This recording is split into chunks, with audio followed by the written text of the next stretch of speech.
Aloha, and welcome to the 193rd General Membership Meeting of the HLTA. Welcome to today's esteemed panel. We're going to talk today about the future of marketing Hawaii. Obviously an important topic. I don't think I have to remind anybody in the audience how devastated the last 6 months have left our industry. Since mid-March of 2020, we saw visitor arrivals drop almost 99%. So obviously a tough summer for all of us involved. It's clearly been a challenging time, but again, mid-October, we're able to open up to Trans-Pacific travelers for the first time with a trusted travel partner program and negative COVID testing. And then as of last week, expand that program to our partners in Japan. So again, some signs of life, and today's panel is really going to focus on the future, which we're excited, and we've assembled an esteemed panel to do that. I consider many of these to be the leaders in their respective industries, not only here in Hawaii, but around the globe, and really happy that HLTA has assembled such a world-class panel. I'm just going to introduce each of the panelists here quickly and then ask them in their own words to talk about the future of travel to Hawaii for a couple minutes, and then we'll get into the Q&A. So first and foremost, we have Jack Richards. Jack, welcome. Thank you. Is the president and CEO of Pleasant Holidays. He spent his entire career in the travel industry, including senior executive positions at Hotel.com, Expedia, Inc., and America West Airlines Vacations. Richards currently serves on the board of directors of the Hawaii Visitor and Convention Bureau. Jack, thanks for your service to Hawaii and support of Hawaii for all these years. Yeah, thank you. Glad to be here. Also representing North America, we have Jay Talwar, currently the Chief Marketing Officer for the Hawaii Visitor and Convention Bureau. Been with HVCB since 2004. Jay, I think that explains the gray hair. Decades of marketing experience, and is active in the community, very active in the community, and has long co-chaired the board for Aloha Festivals, a signature Waikiki event. So mahalo for your service, Jay. Also representing Outrigger, Danny Ojiri. Danny is Outrigger Hospitality Group's Vice President of Market Development, responsible for sales and marketing functions covering international markets for Outrigger's global portfolio of premier beach hotels, resorts, and vacation condominiums. So welcome to the panel, Danny. I promise to go easy on you. And then thanks, man. Our fourth panelist is Eric Takahata. Eric currently serves as the Managing Director for Hawaii Tourism Japan, also known as HTJ, which is the official marketing arm of the Hawaii Tourism Authority for Japan. He's also president of Link LLC, A.Link LLC, I should say, and has over 20 years experience, sales, marketing, and the PR arena. So really an esteemed panel. Thanks everyone for joining us. I know everyone's busy during these COVID times, trying to restore travel and tourism back to our state. And I'm going to turn it over to each of the panelists, just in their own words, to talk a little bit about what they see as the future of marketing Hawaii. So we'll start with Danny Ojiri. Okay, thank you, Sean. Hello, everybody. We all know this is a very tough time for our industry in Hawaii, but I think it's very important to understand and recognize that during times like this, we need to take care of ourselves, take care of the people around us, and stay positive and optimistic. Our industry has, over the years, has been through many challenges, right? But through all of this, we found that people need to travel. So I'm very confident that we will get through this, and people will come back in due time, and our industry will bounce back sometime real soon. So until then, we just need to keep at it, stay on top of it, and move forward. Thank you. Mahalo, Danny, for your remarks. Next, we have Jack Richards, President and CEO of Pleasant Holidays. Yeah, thank you, Sean. Pleasure to be here. We have had the luxury of being able to market other destinations all the way through the COVID-19 pandemic. So we've employed those best practices into Hawaii on and after October 15th. I can tell you from our standpoint, the future is very bright for travel to Hawaii. It is not going to be immediate, but it will continue to increase gradually over time. What's key to the success of Hawaii is to communicating to travelers and travel advisors and the media the safety and sanitization protocols that are currently in place or will be in place going forward. This is not about price.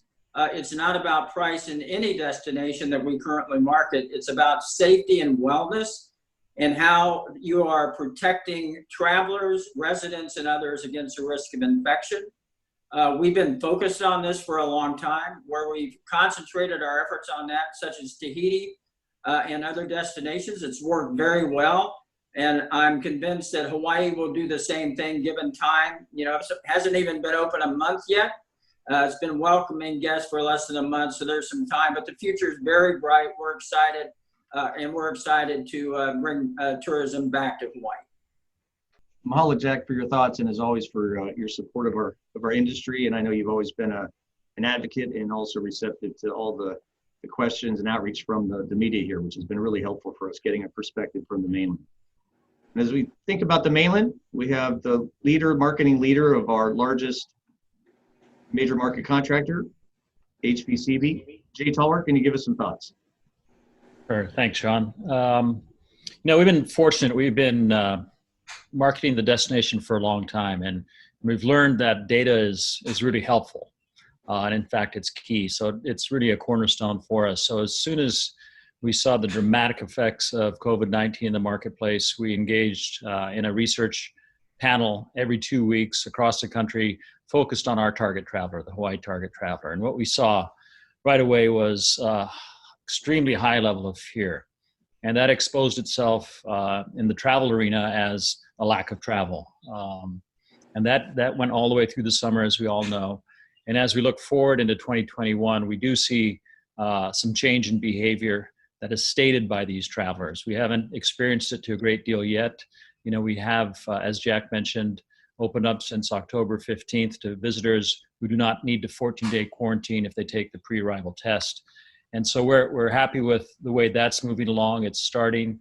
It's certainly the slowest time of the year. So in one sense, I guess it's a helpful time to launch this program. It allows us to, I think John DeFries says, you know, we're plumbers. We're putting together pieces of a pipe, and we don't really know where the leaks are until we put water into the system. So October 15th, we put water into the system, and the state, the private businesses, the airlines, the wholesalers, the travel sellers, and our firm are all working to fix those leaks. And so as business starts to pick up, the system hopefully will get stronger and stronger and really build in a positive way. I think to date, we've seen a lot of media pickup. Some of it talking about the challenges with flowing smoothly through the system. And in the short term, that's tough to take because everyone's working so hard to make that system go smooth. But in the long term, I think it helps the destination because it reinforces the fact that we're serious about the health and safety of our community and of our visitors to our community. And I think that's the key thing is as people understand that, then they're going to be more comfortable booking a vacation to our destination in the near term and in the future. Mahalo again, Jay. Thanks again for your thoughts and looking forward to your comments about some of the new campaigns that you're working on and obviously being data-driven as always in the decisions that you make. So thanks again for your remarks.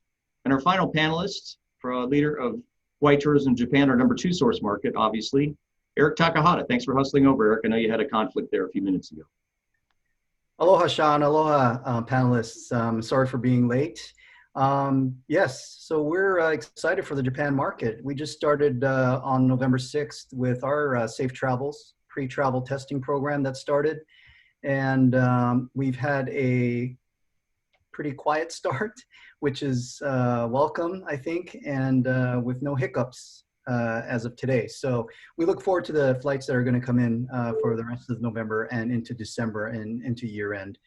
And so when you talk about for the Japan market, the future of marketing Hawaii, it is definitely going to look different. And I think we view it pretty much in the way our leader, John DeFries, views it is going to be a double hull canoe. You know, we went with the aloha message for so long, and it brought us to where we're at for the Japan market.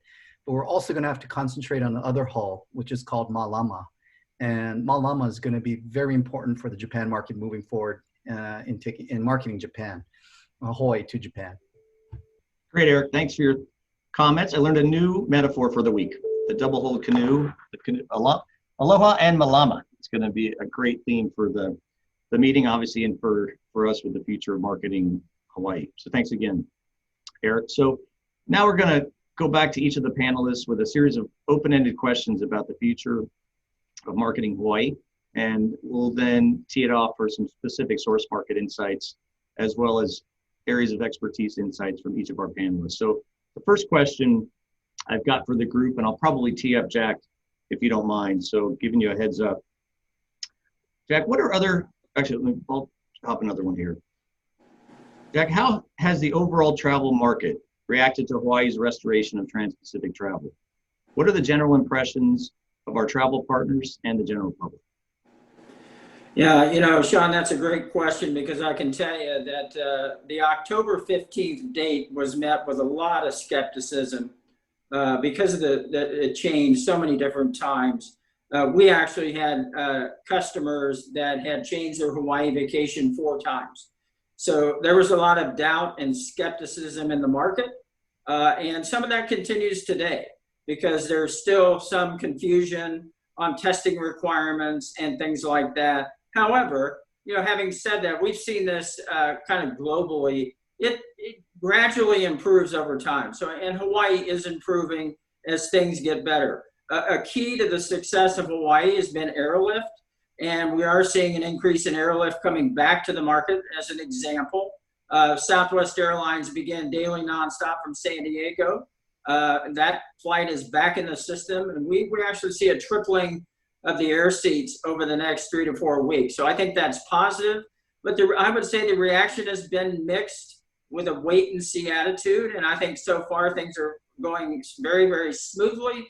And the more that continues, the more you'll see tourism increase.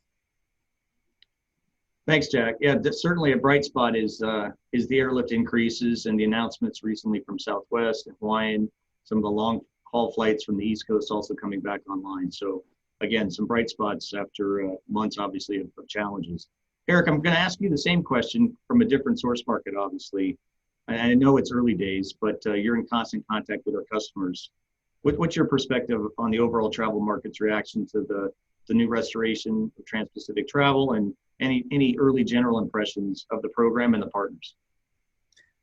Well, Sean, I think we look at it from 2 perspectives. The first perspective is industry, and the industry is overwhelmingly excited to restart travel to Hawaii from Japan.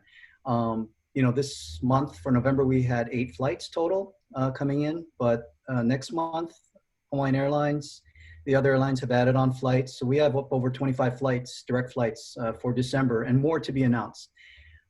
Japan Airlines will be announcing this week some additional lift, as well as, we'll see what Delta and the other carriers are going to do here. And so the industry is very excited to restart transpac travel from Japan to Hawaii. And then the consumer market from Japan is very, very, very excited to have it start up again.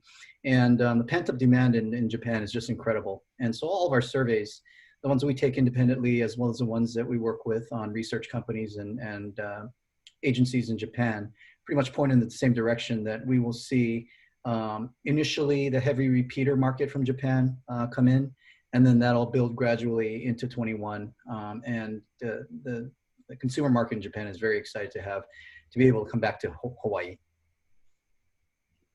Thanks, Eric. Obviously critically important here for island of Oahu and Waikiki, not only for the industry, but all the retailers and secondary businesses that rely on that source market. Obviously high spending source market for us. So building off a point you made, Jack, about the importance of safety, I'm going to tee up here to Jay Talwar and then to Danny. So Danny, coming to you after Jay. What strategies and tactics are you deploying to provide consumers confidence that Hawaii is indeed a safe destination, not only to visit in the future, but to visit now? Thanks, Sean. It's a challenge, communicating safety. We've always been focused on communicating the unique attributes of our destination and of our islands. And now we've got additional message load, if you will, that we need to carry. And that first and foremost starts out with the health and safety protocols across the state. And so we've been working real closely with all the authorities and associations. HLTA has been extremely helpful.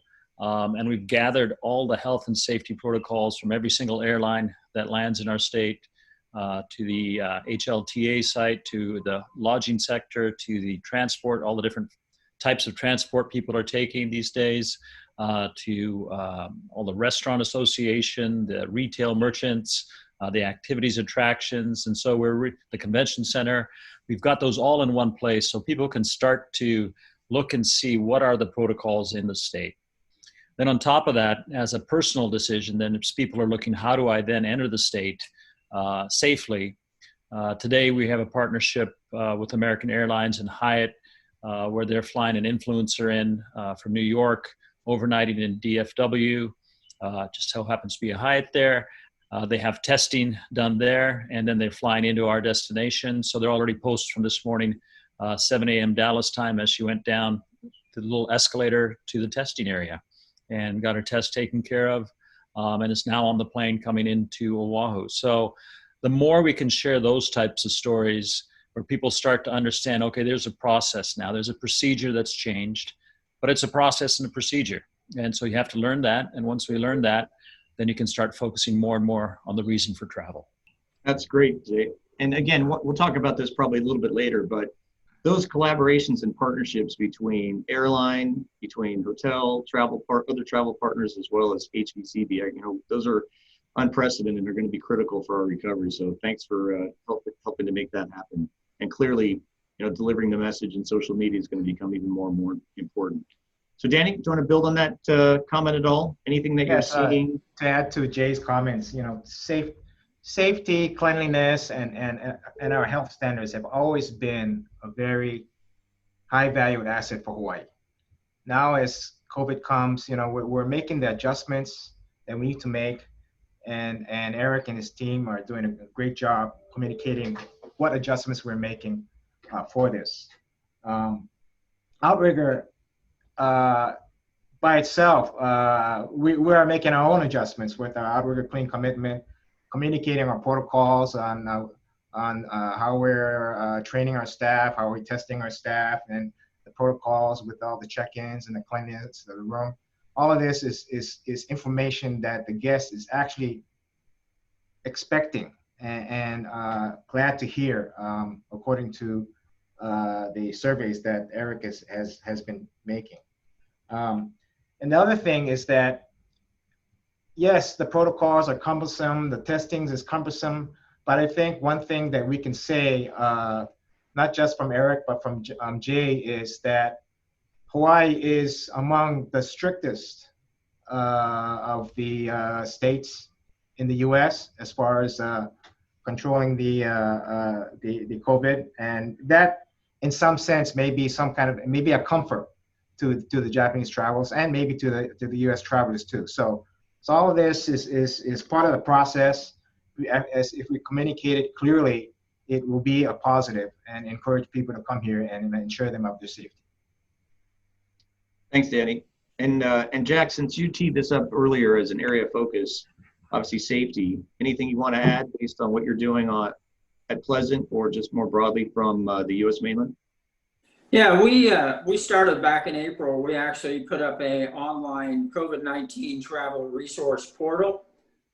We have links to 75 partners, hotels, airlines that lay out their strategy. In addition to that, we have a separate section just for Hawaii because it's such an important part of our business. It's on our homepage.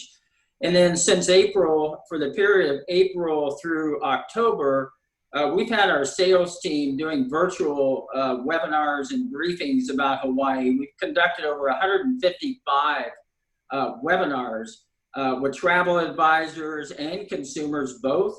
And there's a question and answer session afterwards. That's been very, very helpful. Our sales team is very aggressive in terms of explaining what the safety and sanitization protocols are of all of our Hawaii partners. And then we've gone as far as we're putting the reference to the COVID-19 pre-travel testing on our Hawaii itineraries.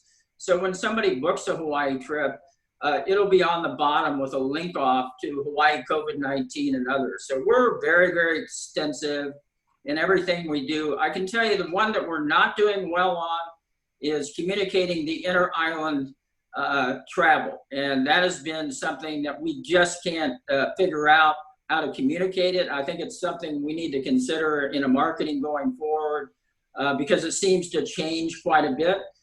For example, we had a customer in Hawaii over the weekend that went from Oahu to Maui that got denied because his COVID-19 test had expired. So that's something I think as a group we need to think about. We have about 26% of our travelers visit multiple islands. So I think it's very important to the hotels and resorts that we communicate the inter-island, multi-island itinerary travel out to the people and get it right. No, I think, Jack, that's great feedback. And, you know, I know it's a fluid situation, and later on during the general meeting, I think there's going to be updates from the islands as well as some of the protocols are changing. Obviously, the intent is to keep everybody safe. Each of the islands has different medical capacity, so there's some concerns on some of the neighbor islands. So we're working hard to bring more consistency, but we appreciate your real-time feedback. And, you know, I do know we'd like to get as many people to as many islands as possible when they do come out here. So that's obviously a collective goal. Yeah, Sean, one of the things I might add is on October 16th, we actually signed an agreement with CVS Health, who is already a Hawaii trusted partner. So we have testing locations now at 2,800 places throughout the United States that we can refer people to, and it's going very, very well. Roughly, depending upon where you live, it's about $139 for the test, and it's appointment only, and so far it's been very smooth. No, that's good feedback. And early on, we had heard from our consumers through our call centers. I know have spoken to Jay about this as well, to make sure consumers know that it's not just having a negative test, it has to be a negative test from an approved partner. And that partner list is expanding thanks to the work from the Lieutenant Governor. And I think it started at around 11, growing to 14. I think it's nearing 20 now. But to your point, not all CVSs are the same. Some CVSs can actually accommodate the test. So there are some challenges, and it's all about communication and trying to keep it simple, but as detailed as needed to make that trip a good one. Yep. So, you know, change obviously in the future for us. We know things are not going to be the same. I'm going to ask probably Eric and then Jay to think about this a little bit here. In the short and long term, you know, based on what's occurring, do you see changes in the core demographics? You know, Hawaii's been a very mature market. The demographics really haven't changed a whole lot year over year. Booking behavior does, but generally speaking, we have a good sense of who wants to come to Hawaii. Based on what's occurred recently and some of the challenges that we're seeing, not only in Hawaii, but around the US and the world, what do you see in short and long term? I'll start with Eric in terms of source market demographics. Thanks, Sean. For short term on the Japan market, you know, we've seen from the past couple decades that after almost every disaster that's happened in Japan, I mean, even our own disasters here in the US, that the Japan market comes back pretty quickly.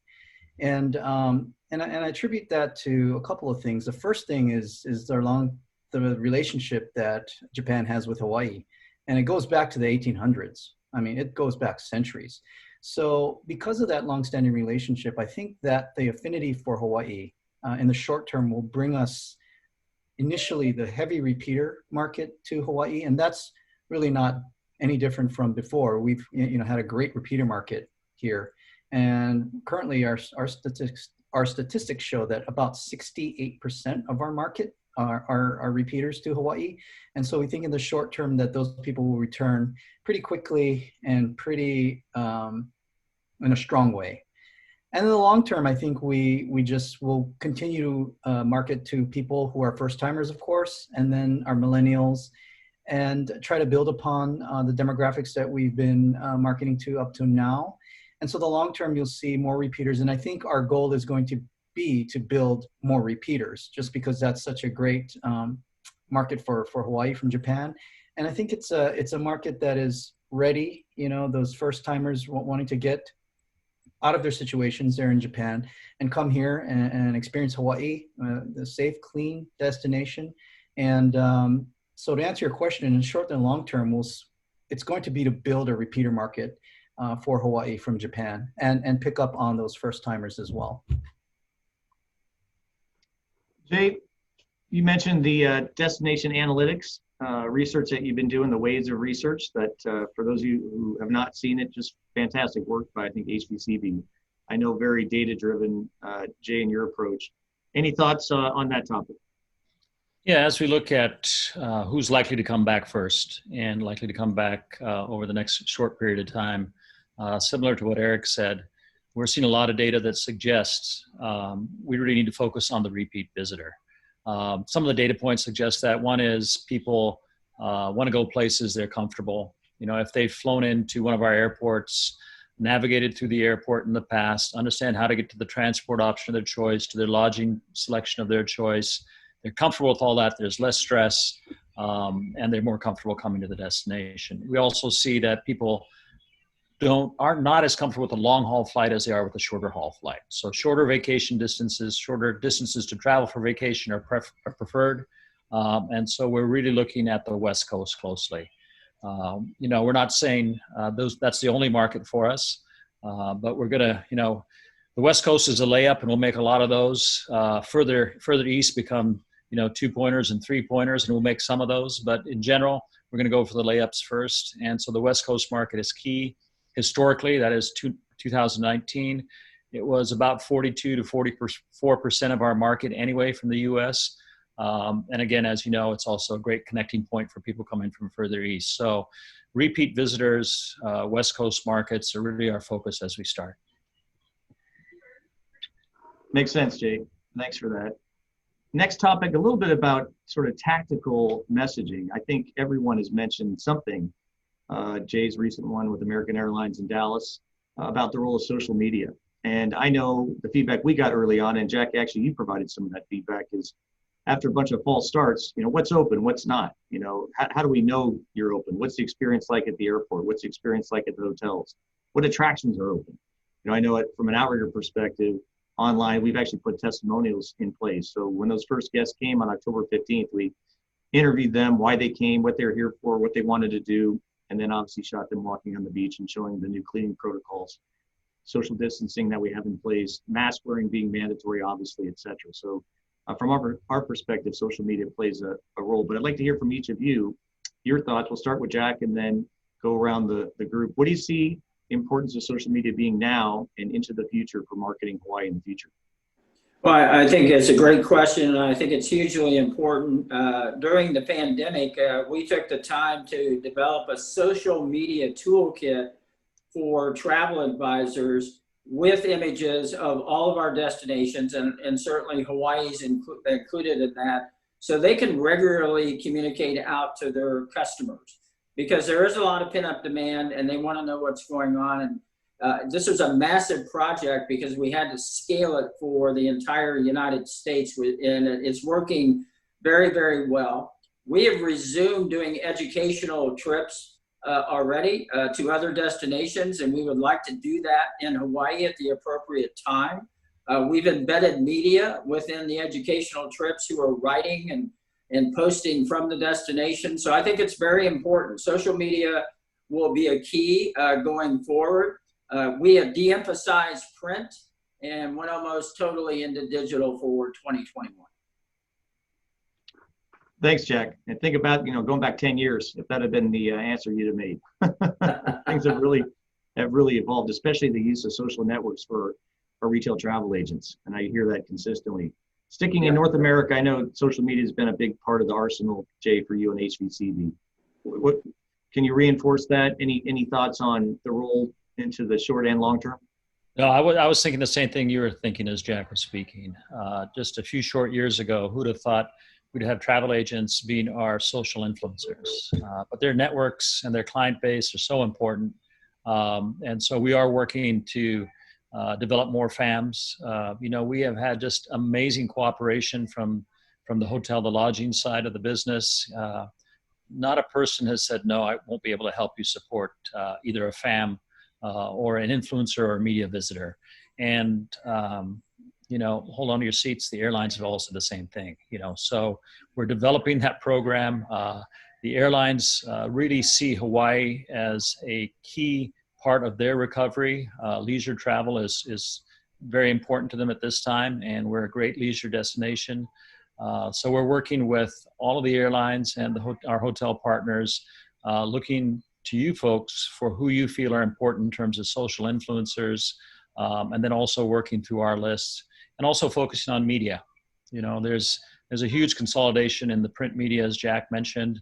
And the reason is our current traveler audience more and more gets their information, their education, their entertainment on a digital platform of one sort or another.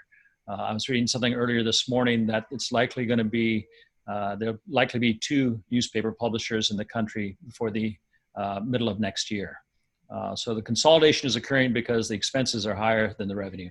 And that's because the eyeballs aren't there. So we go where the eyeballs are, and they're clearly with social, with digital, and we'll just keep tracking that and work with all of you to get more and more of those influencers out here, because when you guys give them an experience, it's something that really knocks their socks off and they're enthusiastic.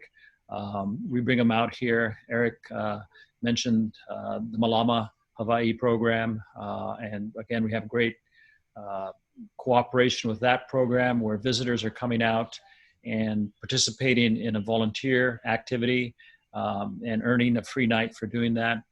We think there are so many benefits beyond the social buzz that creates, the positioning of the brand it creates, and then the positive approach that the community sees the industry taking to help not just allow visitors to leave money behind, but to actually help regenerate some of the beauty of the natural resources we have, and then also engage closer with residents and really start to understand our culture and the values that shape our behavior, so their behaviors are in line with what we value as they're visiting our destination.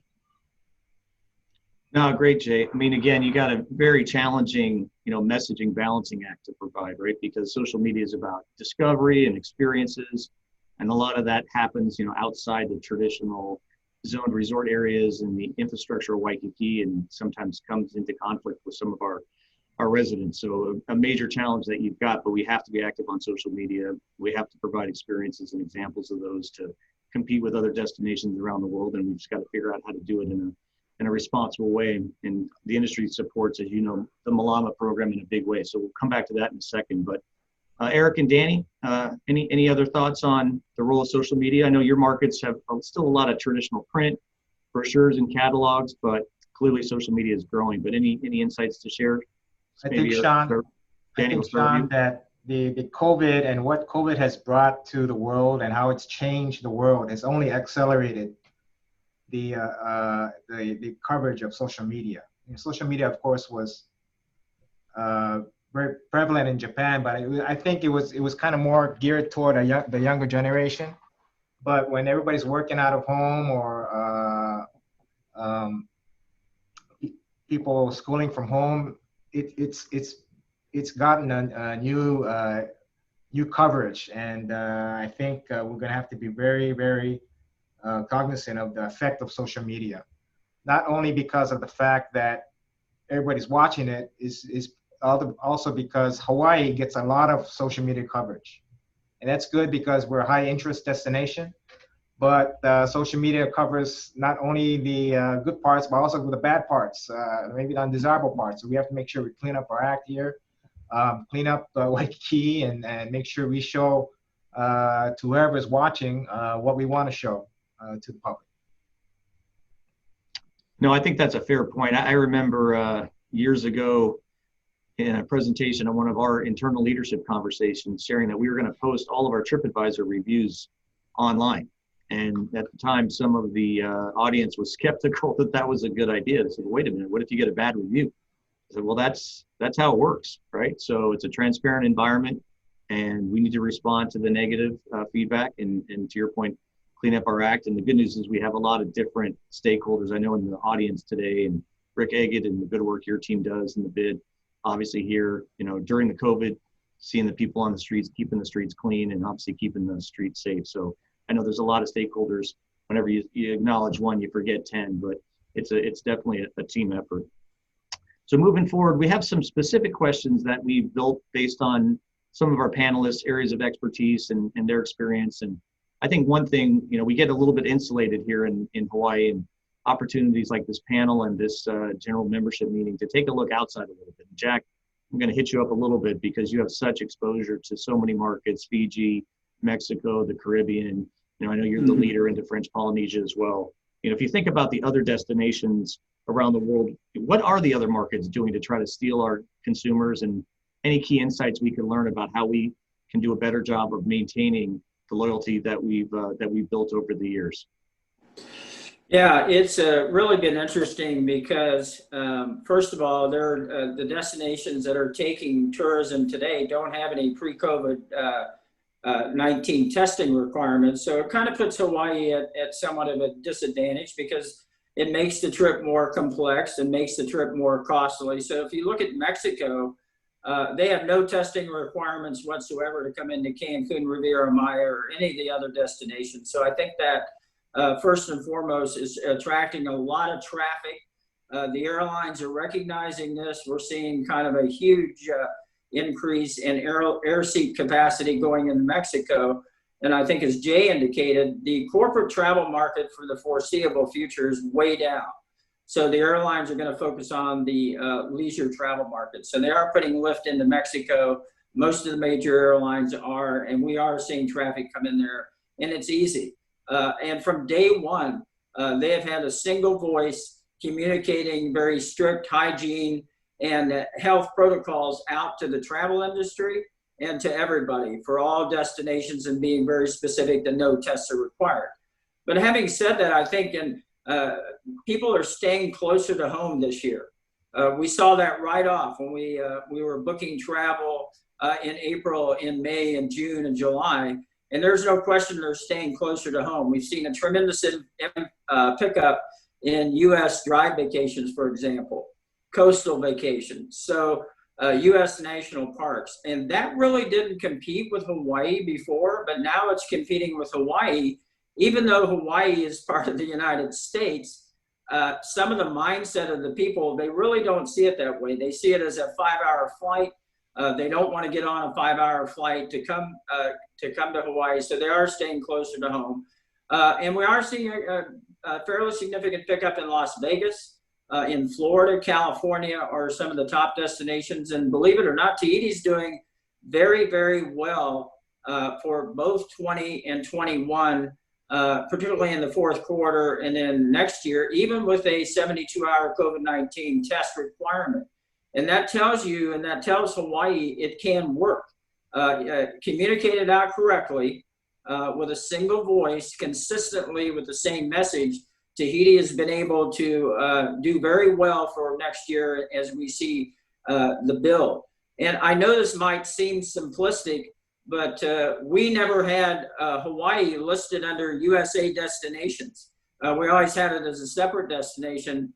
So we now list Hawaii under USA, and it is making a difference. People are searching for USA destinations. So don't overlook that. It's part of the United States. It's got great health care and everything that you need in a destination. And we are marketing it both as a standalone and as part of the U.S. destination portfolio. The Caribbean is doing well. Some islands have tests, some don't. Where they don't have a test, the traffic is increasing. For example, Dominican Republic, which is a huge destination, is growing because of no testing. It's dead in the Bahamas because they haven't been able to communicate out with clarity and consistency what their testing requirements are. But overall, based upon what we're seeing in Tahiti, we expect to see the same thing in Hawaii, and we think it's going to go very well in 2021. Thanks, Jack. I think you hit on my follow-up question, and I appreciate the competitive perspective.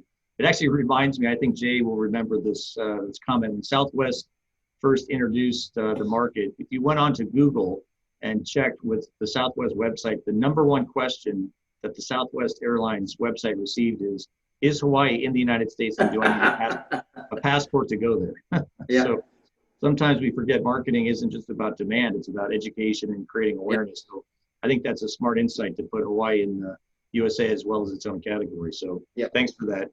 Obviously, building on that, any new competitors emerging? I mean, you mentioned the DR and obviously the strength of Mexico and the Caribbean. Any other insights about destinations that may emerge here? Not really, because Europe, we have a full-time employee in Europe, and unfortunately, Europe is getting worse instead of better. They're shutting down. The UK is shut down. France is shut down. Spain is shut down. We don't see that recovering for probably to April, May timeframe in 2021.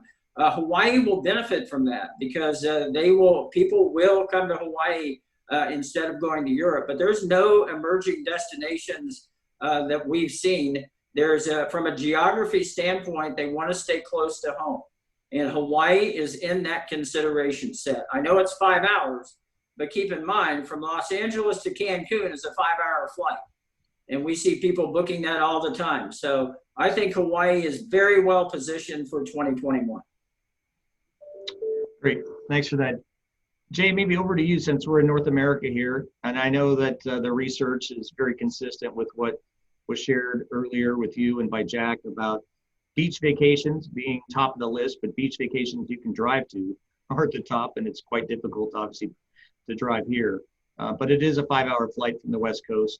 Anything that you can share with us? Again, you mentioned the Malama campaign, things that you're doing differently to attract that West Coast traveler on those shorter haul flights, obviously to the best beaches in the world.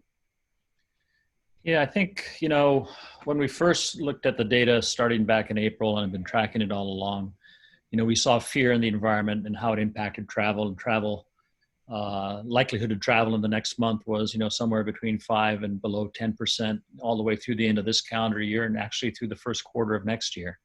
It jumped up for April, and then sometime later in 2021 really popped up high.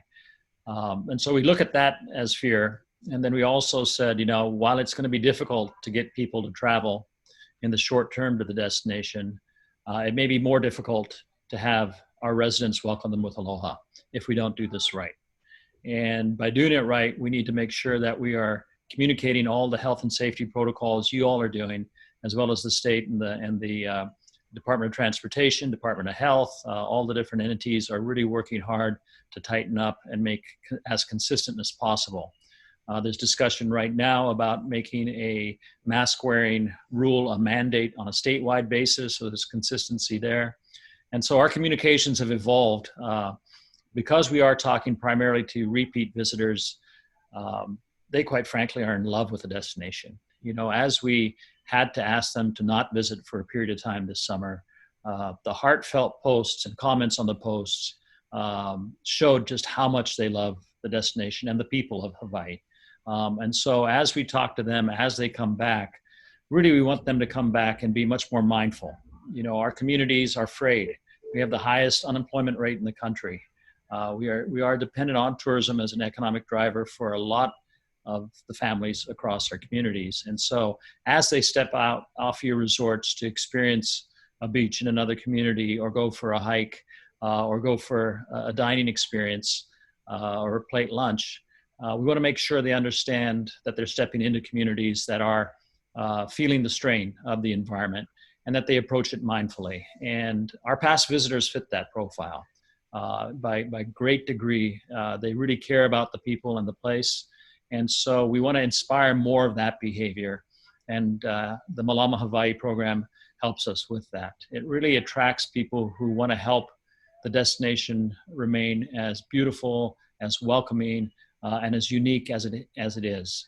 And so the way we can engage them through Malama Hawaii, we feel is really important, not just as a short-term promotion, because again, the hotel associations, members, all of you have really stepped up to provide a free night when people participate in the Malama Hawaii program.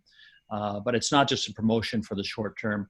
It really is a way to look at the destination for the long term and really share the unique natural beauty and culture of the place across all of our islands, and position ourselves that way for more authentic, though I hate to use that term, experiences that allow people to really understand the beauty of the place that had all of us fall in love with it also. So that's the direction. It's not a short-term promotion, but it's a long-term direction for the brand. And I think, as Eric mentioned earlier, John DeFries has set the rudder on the two-bow canoe.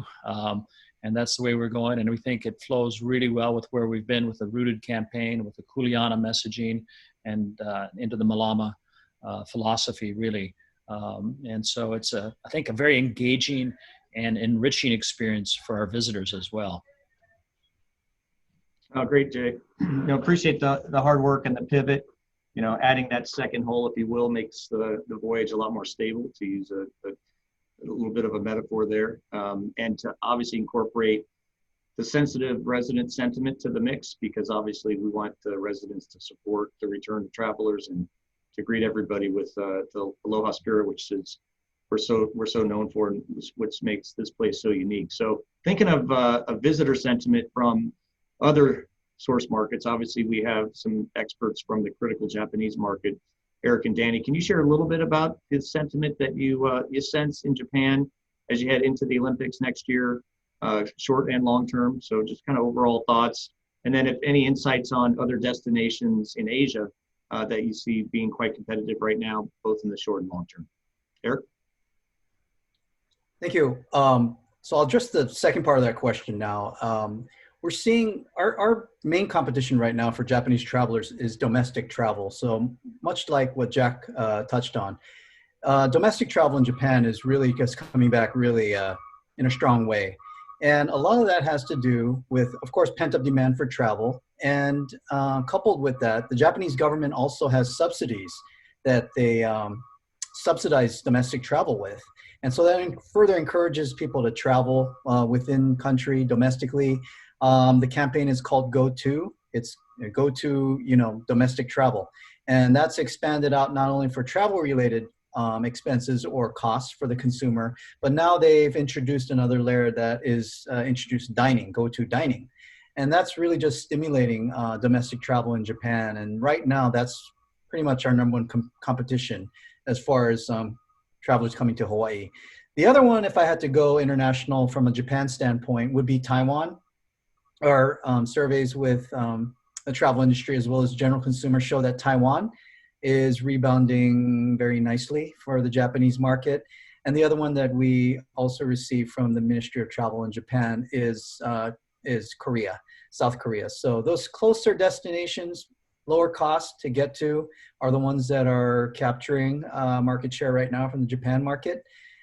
And then the sentiment, though, during the lockdown all summer, we conducted 3 pretty large-scale consumer level surveys, and then the latest one in September, also we added a travel industry layer in there, and we measured sentiment. We asked the question first for the travel industry professionals, 711 travel industry professionals that work with the Japanese consumer every day. We asked them where they thought would rebound first in international destinations for Japan. And out of that, 27% of the respondents said Hawaii would respond or would rebound the quickest internationally. So that was a nice response and chunk of data that we got from that survey. And the other one was Taiwan. Taiwan got a little higher than us, but and then there were other destinations that were spread out, for the participants. But we did get 27% of that back, saying Hawaii would be the first one to rebound. And then on the consumer side, that even goes higher. Our last sample size was about 37,000 respondents. And a large majority of that, over 25%, said that Hawaii would be the first place that they visit after, they feel that they're able to travel again internationally. So we have we've got some good responses and data on that as well. And it's evidenced by the number of flights. Say, for example, Hawaiian Airlines has added back for year end for Japan. And we are excited about their announcements for January, New Year, as well as some other developments that I can't talk about right now. But the market is responding, and so is our travel industry. So we're very, very optimistic about heading into 21. Great, thanks, Eric. Thanks for your hard work. Danny, laddering on that or building on that? Yes, well, thanks to the work that Eric's done, Hawaii is almost a quasi domestic destination for Japan. We position well that way. Domestic travel, as Eric has mentioned, can only go so far. There is definite pent-up demand for Hawaii. So we are very confident that travelers will come here very soon.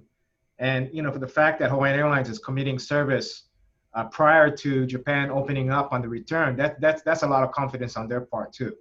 So since the opening of the Trans-Pacific travel, that's just one step. All these other steps are going to fall in place. It's almost like dominoes. Hopefully, it falls faster than dominoes. But these steps are just going to build up on one another, and I wouldn't doubt that they would have significant traffic coming in the first quarter of 21 from Japan. Thanks, Danny. We're coming to a quick end to our panel today. Some themes that at least I was able to jot down that I think were consistent from each of the panelists. There's only going to be a portion of travelers willing to travel for probably the next 6 to 12 months. So it's going to be very competitive out there. Some newer destinations, maybe less stringent restrictions, are obviously going to be very aggressive. Safety and health, obviously primary concerns across the board. Critical to communicate to the folks that do want to travel here in a simple and consistent manner. And I heard that loud and clear from you, Jack. I hear it loud and clear from you all the time. So thanks for the feedback. Simple and consistent messaging, but again, we take it for granted that people understand that each of the islands has different protocols, and most of our travelers don't. So we have to work, I think, more collaboratively with the mayors and with travel industry leaders to make sure the messaging is consistent, because we do want to stimulate multi-island visits. Jay, your Malama campaign, adding that second hull to the canoe to pair with the Aloha programming we've been doing so successfully for so many years, that messaging and the integration, those seem to be all positive developments for us. So I'm going to open it up just real quick for any final thoughts to each of our panelists. I'll start with Jack and then Eric and then Jay and Danny. But if you guys have any final thoughts, I really appreciate you spending your valuable time with us today and being a part of the general membership meeting for Mufi and the team at HLTA. And Mufi, thank you and mahalo for assembling such a world-class set of panelists. But any final thoughts from any of our panelists? Jack? Well, first of all, thank you for hosting this. I've also learned something today, and I can tell you, I know it seems difficult right now, but we are seeing daily improvements in the bookings for Hawaii. Keep your eye on the TSA checkpoint data. I don't know, on March, I think it was March 18th, over 1 million airline passengers went through the airports for the first time since March. And those numbers have stayed consistently up in the 800,000, 900. Sunday of this week, it was 973,000. People are traveling again.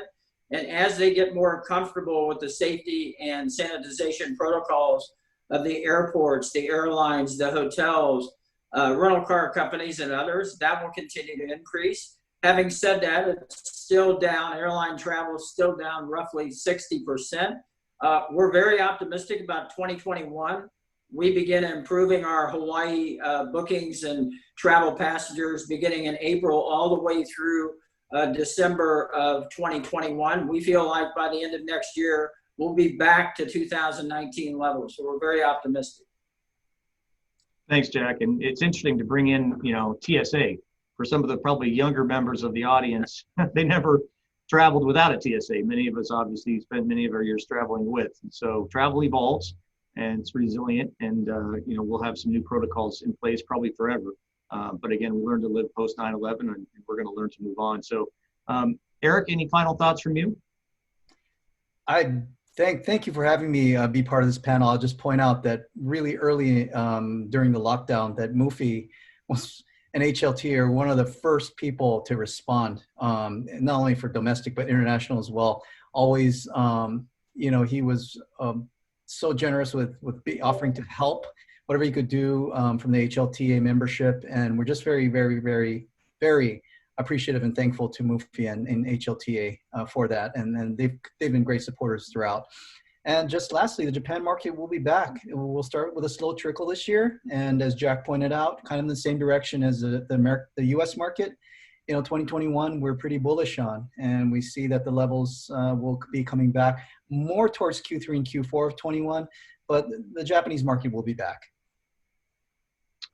Danny, any final thoughts from you? No, just thanks for having me. safety and malama, all of this, and aloha, of course, resonates with the Japanese market. I mean, they're gonna just eat this stuff up. So we just need to get that word out there, and they'll be happy to be here as soon as we're ready to accept them. Thank you for having me today. All right. Final thoughts, Jay. Yeah, mahalo, Sean, for organizing this, and to HLTA also. And I think, you know, it's such a dynamic situation that we live in now. The last 8 months may have felt like 8 years to some of us. The key moving forward really is clarity of communication. So meetings like this and more, I think, are going to be so helpful as we get into the winter and the holiday season, as we work with our different departments in our government sector to make sure that we're all clear on the protocols as they evolve, and then reach out to all of you to make sure that we're all clear, and then out to our customers as well. So there's never been a heavier load on the communication side of the business, but fortunately we're all really good at that. We just need to stay in touch and keep talking. So mahalo again, stay safe, and look forward to better news coming soon. Thanks, Jane. Again, I really appreciate the time from our panelists, Mufi for helping organize this event. HTA, of course, John DeFries, and your leadership. I know you've only been in the position for about 6 weeks, but we appreciate all your hard work and leadership during these critical times. Also, obviously, be remiss not to say a quick mahalo to the governor for keeping the state safe, Lieutenant Governor for standing up all of our testing protocols, and the mayors for working together during these, we say the term unprecedented, but they clearly are unprecedented times.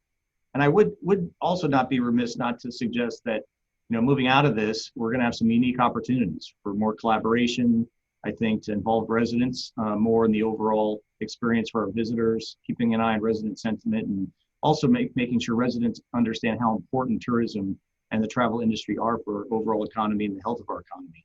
I think the comment was made earlier, you know, 15, 20% unemployment, unsustainable, right? We have got to figure out a way to get more people back to work and do it in a healthy way. And to me, resident sentiment's also intertwined with enforcement of illegal vacation rentals, right? Something that we have an opportunity now to clamp down on and really make a safer, a more vibrant community for both residents and visitors. So again, on a final note, personal note, mahalo to all of you. Appreciate your support in preparation for today's panel, and to the HLTA audience, have a great rest of your GMM. Aloha.